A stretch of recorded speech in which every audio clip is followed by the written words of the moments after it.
ఆంధ్రప్రదేశ్లో అధికారాన్ని కోల్పోయాక కొంతమంది వైసీపీ నేతలు వైసీపీని వీడేందుకు సిద్ధమయ్యారని, అందులో భాగంగానే మేడా మల్లికార్జున రెడ్డి ఆయన వైసీపీని వీడి టీడీపీ తీర్థం పుచ్చుకోబోతున్నారు అంటూ ఒక వార్త సోషల్ మీడియాలో చక్కర్లు కొడుతున్న నేపథ్యంలో ఈ అంశం మీద మనం విశ్లేషణ చేసుకునే ప్రయత్నం చేద్దాం. ప్రస్తుతం మనతో పాటు ఉన్నారు ప్రముఖ సీనియర్ జర్నలిస్ట్ డివిఎస్ గారు. సార్తో మాట్లాడదాం.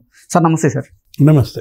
ఆంధ్రప్రదేశ్లో వైసీపీ అధికారాన్ని కోల్పోయాక కొంతమంది వైసీపీ నేతలు వైసీపీని వీడి టీడీపీ కండువా కప్పుకునేందుకు సిద్ధంగా ఉన్నారని, వారిలో మేడా మల్లికార్జున రెడ్డి మొదటి వరుసలో ఉన్నారు. మేడా మల్లికార్జున రెడ్డి వైసీపీని వీడబోతున్నారు, టీడీపీ కండువా కప్పుకోబోతున్నారు అంటూ కొన్ని వార్తలు వస్తూ ఉన్నాయి. సార్ వీటిపైన మీ విశ్లేషణ ఏంటి? మాజీ ఎమ్మెల్యే ఆల్రెడీ ఎమ్మెల్యేలే మారుతున్నారు కదా, ఎంపీలే మారుతున్నారు కదా, ఇంకా మాజీలు ఏముంది ఇప్పుడు? ఓకే, ఎమ్మెల్యేలు ఎంపీలే మారుతున్నప్పుడు ఇంకా మాజీ ఎమ్మెల్యేలు మారకుండా ఎలా ఉంటారంటారు? మామూలుగానే 11 మంది ఎమ్మెల్యేలు, 11 మంది ఎమ్మెల్యేల్లో జగన్మోహన్ రెడ్డిని మినహాయిస్తే 10 మంది, 10 మందిలో పెద్దిరెడ్డిని కూడా కనుక కాసేపు ఆపితే ఇంకా 9 మంది. 9 మంది మరి అటు తెలుగుదేశంలోకి ఎంతమంది వెళ్తారు, జనసేనలోకి ఎంతమంది వెళ్తారు, బీజేపీలోకి ఎంతమంది వెళ్తారు? రాబోయే 5 ఏళ్ళు వైఎస్ఆర్ కాంగ్రెస్ పార్టీని కాపాడటం చాలా కష్టం. నీకు ప్రతిపక్షంగా ప్రాంతీయ పార్టీలు మనలేని పరిస్థితి. వాళ్ళ భారతదేశంలో ఒక దుష్పరిణామం అనాలా, కొత్తగా వచ్చినటువంటి దుస్సాంప్రదాయం అనాలా, మనం చూస్తున్న దీంట్లో జాతీయ పార్టీల్లో కల్పిస్తున్నారు. ఏది ప్రాంతీయ పార్టీలు ఎక్కడికక్కడ అధికారంలో ఉంటేనే ప్రాంతీయ పార్టీ సర్వైవ్ అవుతాం. ఒక్కసారి ఓటమికే మరి ఇంతగా ప్రాంతీయ పార్టీలు అతలాకుతలం అవుతున్నాయంటే ఇన్నేళ్లుగా ఈ ప్రాంతీయ పార్టీలు ఎలా బతికే? ఇప్పుడు తెలుగుదేశం 42 ఏళ్లుగా మరి ఉంది, దానిలో 22 ఏళ్లే అధికారంలో ఉంది, 20 ఏళ్ళు ప్రతిపక్షంగా ఆ పార్టీ ఉన్నప్పుడు ఈ పార్టీలు ఎందుకని నిలబడలేకపోతున్నాయో అర్థం కావట్లేదు.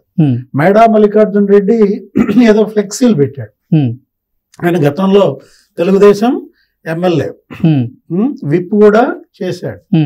తర్వాత మొన్న జగన్మోహన్ రెడ్డి పార్టీలో చేరిపోయాడు. సరే, what ever it may be. ఇప్పుడు మళ్ళీ తెలుగుదేశం గెలిచేసరికి అక్కడ రాజంపేట ఏరియాలో చంద్రబాబుకి మరి అభినందనలు తెలియజేస్తూ ఫ్లెక్సీలు ఏర్పాటు చేసిన దీంట్లో వాళ్ళ తమ్ముడికి రాజ్యసభ సీట్ ఇచ్చాడు. ఎవరు? జగన్మోహన్. ఈయనకి అసెంబ్లీ ఇవ్వకపోయినా తమ్ముడికి రాజ్యసభ ఇచ్చాడు. అంటే మరి ఈయన తెలుగుదేశంలోకి వీళ్ళ తమ్ముడు బీజేపీలోగా. ఎందుకంటే ఇవాళ రాజ్యసభ సభ్యులు వైసీపీ వాళ్ళంతా బీజేపీతో మాట్లాడుకున్నారంటున్నారు.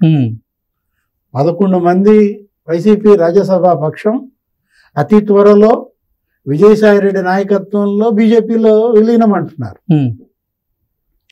విజయసాయిరెడ్డి వచ్చినా రాకపోయినా మిగతా వాళ్ళంతా కూడా విలీనమయ్యే అవకాశం ఉంది. మరోవైపు ఇక్కడ శాసన మండలి పక్షం కూడా చీలిక వచ్చే అవకాశం ఉంది. వైఎస్ఆర్ కాంగ్రెస్ పార్టీ వాళ్ళ శాసన మండలిలో ఆధిక్యత ఉంది. తెలుగుదేశం అధికార పార్టీగా వచ్చినా కూడా శాసన మండలిలో మైనర్గా ఉన్నప్పుడు శాసన మండలిలో వైసీపీ నిలువుగా చీలిపోతుందని వాళ్ళంతా తెలుగుదేశంలో చేరుతున్నారని మనం వింటున్నాం. జగన్మోహన్ రెడ్డి ఇవాళ పార్టీని నడపటం అనేది ఇవాళ కత్తి మీద సామంటున్నా.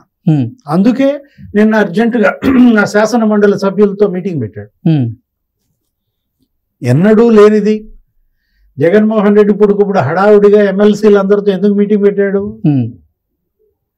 విషయం తెలిసింది ఏంటి, తటాపుట్ట సర్దుకుంటున్నారని తెలిసి ఇక పోరాటానికి నేను సిద్ధమవుతున్నాను, నేను ఇంకా ప్రజల్లోకి వస్తాను, మన మీద బాగా దాడులు జరుగుతున్నాయి, ఈ వారం రోజుల్లోనే మనల్ని బాగా కొట్టేస్తున్నారు, చంపేస్తున్నారు, నేను పరామర్శ పేరుతో మళ్ళీ రాష్ట్ర వ్యాప్త పర్యటనకి సిద్ధమవుతున్నాను. వాళ్ళల్లో ఏదో కొంత అంటే గాయపడినటువంటి కార్యకర్తకి నేను పరామర్శ అందించేందుకు వాళ్ళని ఓదార్చేందుకు మళ్ళీ ఓదార్పు యాత్ర చేయబోతున్నా అన్నట్లుగా కూడా కొన్ని వార్తలు వస్తున్నాయి.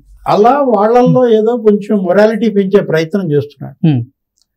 ఇదంతా ఒకటిదే అనమాట. ఇది నిలబడేది కాదు, చచ్చేది కాదు. ఎందుకని ఇవాళ ప్రతిపక్షంగా ఉండలేము, నిధులు రావాలా, నాకు పనులు జరగాల, నా నియోజకవర్గంలో పోలీస్ స్టేషన్ పంచాయతీలు కనుక చేయకపోతే నాకు వెంట్రుక సమానం, గడ్డి పూస కింద నన్ను లెక్క కడతారు.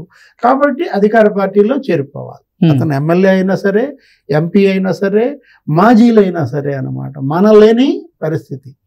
మేడా మల్లికార్జున రెడ్డి తెలుగుదేశంలో చేరతాడా? మేడా రఘురామిరెడ్డి బీజేపీలో చేరతారా? ఎవరు ఎటు చేరినా నీకు అక్కడ ఆకర్షించేదేంటి? అధికారం. అధికార పార్టీ పంచన రాజకీయం చేసే బలహీనతలో ఆంధ్రప్రదేశ్ రాజకీయ నాయకులు ఏర్పడిపోయారు. అంతకుముందు కూడా మనం చూసాం. ఏది తెలుగుదేశం పార్టీ నుంచి అధికార పార్టీలోకి వైసీపీలోకి రాక మనం చూసాం. అంతకుముందు తెలుగుదేశం నుంచి బీజేపీలో కూడా చేరారు.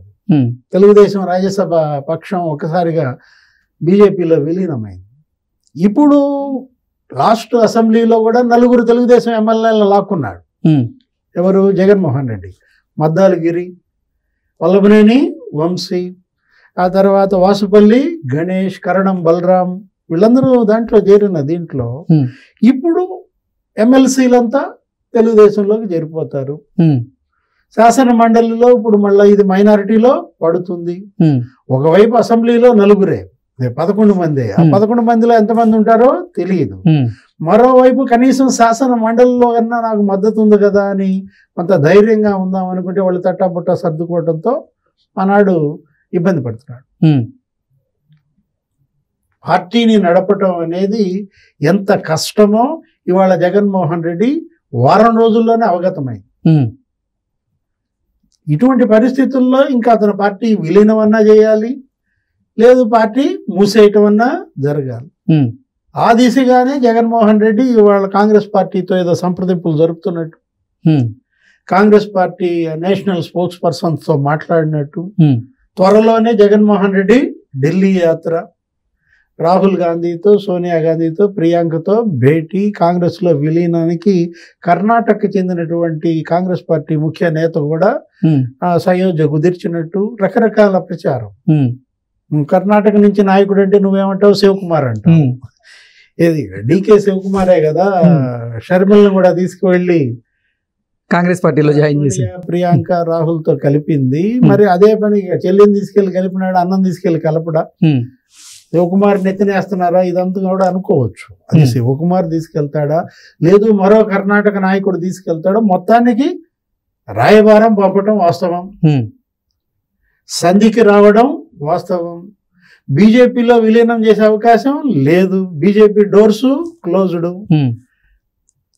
చంద్రబాబు బలం పైన ఇవాళ బీజేపీ ఆధారపడి ఉన్నప్పుడు జగన్మోహన్ రెడ్డి పార్టీని విలీనం చేసుకుని చంద్రబాబుని కంటు చేసుకోరు బీజేపీ. కాబట్టి ఇక జగన్మోహన్ రెడ్డికి ఉన్న ఏకైక ప్రత్యామ్నాయం కాంగ్రెస్. కాంగ్రెస్తో విలీనం చేశాడు అనుకో, మళ్ళీ బీజేపీ వాళ్ళ కోపం వచ్చు. ఏది నువ్వు మొత్తం మాతో ఇంత సన్నిహితంగా ఉండి మా బిల్లులన్నీ పాస్ చేసి నువ్వు అడిగినవన్నీ మేము చేసి నీ తమ్ముడిని అరెస్ట్ కాకుండా చూసి నీ కేసులన్నీ కూడా మేము తగ్గించి వాయిదాలకు అటెండ్ అయ్యే పరిస్థితి తీసుకొచ్చి నీకు ఇంత మేలు చేస్తే నువ్వు పార్టీని కాంగ్రెస్లో విలీనం చేస్తే మరి బీజేపీ కంటొస్తే ముందు నువ్వు వెనక్కి గొయ్యి అంటోంది. అందుకే ఎవరు? జగన్మోహన్ రెడ్డి వాళ్ళ ఎవరి స్వార్థం వాళ్ళు చూసుకుంటున్నప్పుడు రాజకీయ పార్టీల అధ్యక్షులు వాళ్ళ స్వార్థం వాళ్ళు చూసుకుంటున్నారు, పార్టీని నడపలేక విలీనాలు చేసుకుంటున్నారు. మరి ఎమ్మెల్యేలు వాళ్ళ స్వార్థం వాళ్ళు చూసుకుంటే తప్ప, మాజీ ఎమ్మెల్యేలు చూసుకుంటే తప్ప, నువ్వేదో మేడా మల్లికార్జున రెడ్డి ఏదో తప్పు అన్నట్టంటే ఎటు కుదురుద్ది? ఏ ఎండక గొడుగు పట్టేటటువంటి రాజకీయం నడుస్తున్న నేపథ్యంలో ఎవరిని తప్పు పట్టాల్సిన పని లేదు. Okay sir, thank you so much. నమస్తే.